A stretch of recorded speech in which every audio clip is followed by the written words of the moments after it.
আজ সকালটা শুরু হয়েছিল কুহুসোনার কান্না দিয়ে। তো কান্নার ভিডিওটা আর করলাম না। কান্নার ভিডিও করতে কি আর ভালো লাগে বলো? তো ধীর স্থির হয়ে তাড়াতাড়ি করে প্রার্থনা করতে বসলাম, কারণ প্রভু কিছু জানাতে হবে যে ওই সন্তান কেন কাঁদছে, কি কারণে কাঁদছে আমার তো জানা নেই। তো ওর কষ্ট হচ্ছে সেই জন্য কাঁদছে, তো কষ্টের কথাও ঈশ্বরকেই জানাতে হবে। উনিই পারেন এই সন্তানের কষ্ট দূর করতে, কারণ মেয়ে তো আর বলতে পারছে না যে কি অসুবিধা হচ্ছে, ওর কি কষ্ট হচ্ছে। তো একমাত্র ঈশ্বরই পথ, প্রভু গুরু যিশুই পথ। তো ওনাকেই জানালাম, ধীর স্থিরভাবে বসে প্রার্থনা করলাম। তো মেয়ে তো সঙ্গে সঙ্গে চুপ করে গেল, শান্ত হয়ে গেল, আর কি সঙ্গে সঙ্গে ঘুমিয়েও পড়েছিল। তো ঘুমিয়ে পড়েছিল, তার ফাঁকে আমি কাজগুলো একটু করে নিলাম। তো যে যে কোনোভাবে যে পরিস্থিতিতে থাকে ঘুমিয়ে পড়ে, সেখানেই ওকে শুইয়ে দিই। শুইয়ে দিয়ে তারপর বাকি হাতের কাজগুলো সেরে নিই, কারণ যতই হোক কাজ তো টুকিটাকি থেকেই থাকে। তো মাও ওইদিকে ছিলেন, মায়ের কোলেই ঘুমিয়েছিল ও। মা তো শুয়ে দিয়ে বাকি কাজগুলো করতে চলে গেল। আর আমিও ঘরের মধ্যে যে ধোয়াধুয়ি, তারপর মেয়ের জন্য খাবার বানাতে হবে, কারণ ও ঘুম থেকে উঠলে আবার ওকে কিছু খাওয়াতে হবে। তো না খাওয়ালে আরও বেশি দুর্বল হয়ে যাবে। তো যাই হোক, কাজগুলো তো সেরে নিলাম। আর ওর বাবা তো আজকে সকালে উঠেই ভোরে উঠে কাজে চলে গেছে, তো আজকে আবার চলে আসবে। তো অনেকটা দূরেই গেছে, খুব কাছেও নয়, তো চলে আসবে। ছুটি আছে এখন, তো বেশি চেষ্টাই করছে কি মেয়েকে সময় দেওয়ার। তো যাই হোক, দেখো মেয়ে কি করছে দেখেছো? ওই ঠাম্মির সাথে বাদাম টুকতে বসে গেছে। তো মেয়ে তো অনেক কিন্তু স্ট্রাগল করে, এত কষ্টের মধ্যে ও কিন্তু হাসি মুখ দেখাতে চায়।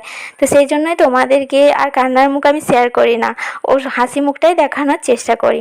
তো মেয়ের জন্য একটু খাবার মাখিয়ে নিলাম, মুড়িটা মাখিয়ে নিলাম। আর ওকে দেখো, যখন খাওয়াবো ও কোথায় গিয়েছে জানো? ওই জেঠিমাদের বাড়ি চলে গেছে। আর জেঠিমার দরজা বন্ধ ছিল, তো ওকে নিয়ে আসলাম, খাইয়ে দিলাম। আর এটা শেয়ার করছি কারণ 5-6 মাস পর এক কল থেকে জল পড়ছে। সরকার থেকে যে কল দিয়েছে না, এক ফোঁটা আমি তো পাইনি, জল ব্যবহার করতে পারিনি। তো ওর বাবাকে বললাম যে দেখো না একটু কলটা খুলে, যা হোক করে তুমি দেখো না যে কেন কল থেকে জল পড়ছে না, আমি কি জল আর ব্যবহার করতে পারবো না? তো যাই হোক, ও তো অনেক সারা দিন চেষ্টা করেছে। এটা বুধবারে সারা দিন চেষ্টার পর মোটামুটি বিকেলে কিন্তু আমরা অনেকটা জল পেয়েছিলাম। আর এটা ভেতর দিকে আবার পাইপটা নিয়ে চলে এসেছি, কারণ রাস্তায় রাখাটা ঠিক হবে না। তো পরে আবার ব্যবস্থা করে নেওয়া যাবে। যাই হোক, সোনা দানা তো চাইনি, চেয়েছি একটু কলটা যাতে ঠিক করে দেয় আর আমরা জলটা পাই। তো যাই হোক, ওর বাবা তো এটা করলো। মোটামুটি আমি তো খুশি জলটা পেয়েছি। তো মেয়েকে একটু জল খাইয়ে দিয়ে এসেছিলাম, ও মায়েদের কাছে ছিল, অন্য একটা জায়গায় ছিল। তো ওকে মাঝে মাঝে জলটা খাইয়ে দিয়ে আসতে হয়, কারণ ও তো আর জেনে বুঝে চাইবে না মা ওকে তেষ্টা পেয়েছে। তারপর মেয়ের সাথে একটু সময় কাটালাম, খুব মজা হয়েছে, কিন্তু খুব মজা হয়েছে। তো ও তো এই খেলনাগুলো নিয়ে খেলছিল। এটা এবিসিডির আকৃতি, ও এগুলো এমনি নিয়ে নাড়াচাড়া করে আর কি, বলতে পারে না আর চিনতেও পারে না। তো যাই হোক, অনেক কিছুই খেলনা তো আছে, পড়াশোনার জিনিস থেকে শুরু করে থেরাপি জিনিস থেকে শুরু সব কিছুই আছে, কিন্তু সেইভাবে কি ব্যবহার করা হয় না। যখন সময় পাই আমি ওকে নিয়ে বসি, ওগুলো করানোর চেষ্টা করি। আর দেখো, ওর সাথে একটু খেলা করছিলাম, তো ওকে কাতুকুতু দিচ্ছিলাম। আর ও কী করছিল জানো তো? ও বুঝিয়ে দিচ্ছে কিন্তু যে আমার এই জিনিসটা কি পছন্দ হচ্ছে না মা। ও এত জোরে আমার হাতটা ধরেছিল, তো কি বলবো, আমার তো খুব ভালো লাগছিল। কারণ কি, এটাও কিন্তু একটা শেখার বিষয় যে কোনটা তোমার পছন্দ আর কোনটা তোমার অপছন্দ, সেটা তোমাকে বুঝিয়ে দিতে হবে। মেয়ে যদি যত তাড়াতাড়ি এগুলো আমাকে বুঝিয়ে দিতে পারবে, তাহলে কিন্তু আমার পক্ষে অনেক আনন্দের কথা আর অনেক সুখের কথা। তো যাই হোক, মেয়ের সাথে তো অনেকটাই টাইম কাটালাম। আর যতটা পারি চেষ্টা করি ওর সঙ্গে সঙ্গে থাকার, কিন্তু সব সময় তো সম্ভব হয়ে ওঠে না। যেমন আজ ওর বাবা বাড়িতে নেই, বেশিরভাগ সময় ও থাকে না, কিন্তু এই কয়েকদিন যেহেতু টানা আছে, তো ওর তো খুব ভালো সময় কাটছিল। আর ও ঠাম্মি দাদিও সেরকমভাবে সময় দিতে পারে না, কিন্তু হ্যাঁ, অনেক অনেক চেষ্টা করে মেয়েকে সময় দেওয়ার, নাতনিকে সময় দেওয়ার। দুজনেই মানে মা বাপি দুজনেই অনেক চেষ্টা করে নাতনিকে সময় দেওয়ার জন্য। তো মা তো মানে যখনই সময় পায় ওর সাথে বসে ওকে বইয়ে ছবি দেখে, তোমাদের সাথে আগে ভিডিওতে শেয়ার করেছি, বই পড়ায়, তারপর খেলা, আর একটা গাড়ি আছে ওটা নিয়েও, মানে যেরকমভাবে ঠাম্মির সাথে একটা নাতনির সম্পর্ক থাকে আর কি, এইরকম ব্যাপার চলে। তো যাই হোক, মিস তো এইভাবেই দিনগুলো আগিয়ে চলছে, বেশ আনন্দের সাথেই চলছে টুকটুক করে। তো এইভাবে কেটে গেলেই ভালো। আশা করি তোমরা সবাই সুস্থ আছো, ভালো আছো। আমরা অনেক সুস্থ আছি, সুন্দর আছি। তো সবই প্রভু গুরু যিশুর দয়াতে। আর সকাল সকাল কুসোনা সত্যি একটু কান্না শুরু করেছিল।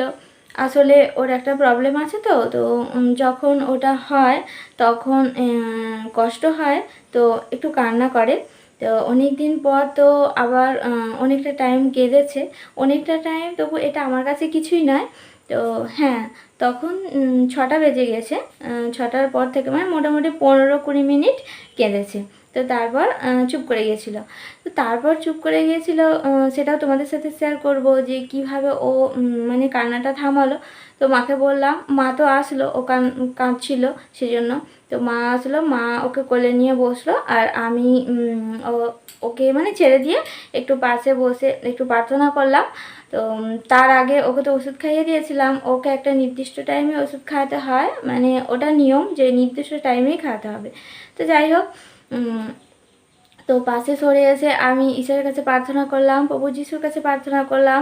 তো জানোই তো অনেক কিছু আমার চাওয়ার আছে, তো চাইতেই থাকলাম, আর সব সময় তো চাইতেই থাকি। তো তারপর আস্তে আস্তে চুপ করে গেল, আর তারপর ঘুমিয়ে পড়েছিল, মায়ের কোলে ঘুমিয়ে পড়েছিল। তারপর আমি ভালো করে একটু শোয়ালাম, তারপর ঘুমিয়ে পড়েছিল। তো যাই হোক, আর সত্যি কথা বলতে আগে যখন ও কান্না শুরু করতো তখন মানে খারাপ চিন্তা হতো, দেখতাম খারাপটাই হতো। এখন কিন্তু মানে ভালো চিন্তা করি, যে না, ও এক্ষুনি ঠিক হয়ে যাবে, ও চুপ করে যাবে, ঈশ্বর আছেন তো, প্রভু করেছিস আছেন তো, এক্ষুনি ঠিক হয়ে যাবে। তো সত্যি কথা, আমরা ভালো চিন্তা করলে সত্যিই আমাদের ভালো হয়। আমি সেটা আমার মানে নিজের জীবন দিয়ে বুঝতে পারছি। যখন এত মন্দ মন্দ ভেবেছি, এত মন্দ মন্দ চিন্তা করেছি, আসলে আমার কিছু করার ছিল না, তখন মন্দই হচ্ছিল, সবসময় খারাপটাই চিন্তা করছিলাম, যে এটাই হয়তো হবে, এটা হয়তো হতে পারে এরকম। কিন্তু এখন মানে প্রভু গুরু যিশুর দয়াতে সেই সব ভাবনা চিন্তা কোথায় চলে গেছে, আমি আমি নিজেও জানি না কোথায় চলে গেছে। তো যাই হোক, এখন তো ভালো চিন্তা ভাবনাই করি। তো আগে কিন্তু ওর বাবা আমাকে বলতো যে তুমি ভালো ভাবো, ভালো হবে। তো অনেক চেষ্টা করেছিলাম, কিন্তু অনেক চেষ্টা করতাম আগে যে ভালো চিন্তা ভাবনা করি, ও যখন বলছে তখন ভালো হবে, কিন্তু সত্যি বলছি পারিনি, মানে হয়নি। তো এখন যখন মানে প্রভু গুরু যিশুর দয়া পেয়েছি, উনি আশীর্বাদ করছেন, তো সত্যিই ভালো চিন্তা করি, ভালোটাই হয়। আর আমার হাজব্যান্ডও, ও তো মনোনীত, ও তো আমার সাথে প্রার্থনা ভজন বাড়িতে আসলে তো করে, আর এমনিতেও বাইরে থাকলেও যখন টাইম পায় তখনই। আর জানো তো, অন্তরে আমরা মানে চাইলেই কি সব সময় করতে পারবো, যা কিছু প্রার্থনা করব অন্তরেও করতে পারবো, মানে কাজের মধ্যে থেকেও। তো ও তো তাই করে। আর কুসুনে এখন একদম ফিট আছে। ও একটু মানে জেঠিমাদের বাড়িতে গেছে, ও ঠাম্মিদের বাড়িতে গেছে। যাই হোক, মেয়ের কান্নাকে আর কিন্তু আমি ভয় পাই না, কারণ আমি জানি যে প্রভু আছেন, উনি সব সময় ওকে সুস্থ সুন্দর রাখবেন, আর আমাদেরকেও তো অবশ্যই সুস্থ সুন্দর রাখছেনই। তো আমি তো খুব সুন্দর আছি, আমাদের সবাই খুব সুন্দর আছে, মানে ভালোর থেকেও ভালো, সেই জন্যই সুন্দর। তো যাই হোক, এত সুস্থ সুন্দর রাখার জন্য, আর আমার মেয়ের যে এত কিছু প্রবলেম আস্তে আস্তে যে একটু একটু করে সুন্দর হচ্ছে, তার জন্য তো পিতা পুত্রকে করবো অসংখ্য অসংখ্য ধন্যবাদ। আর তোমরাও মনে বিশ্বাস রাখো, ধৈর্য রাখো, অবশ্যই সব কিছুতেই সফল হবে। তো যতটা পারলাম তোমাদের সাথে আজকে শেয়ার করলাম, আশা করি তোমাদের ভালো লাগবে। তো ভালো লাগলে অবশ্যই লাইক কমেন্ট শেয়ার করে পাশে থেকো। তো তোমরা সবাই সুস্থ থেকো, ভালো থেকো। তো প্রভুর কাছে সর্বদাই প্রার্থনা করি সব সন্তানকে আপনি সুস্থ রাখবেন, ভালো রাখবেন। তো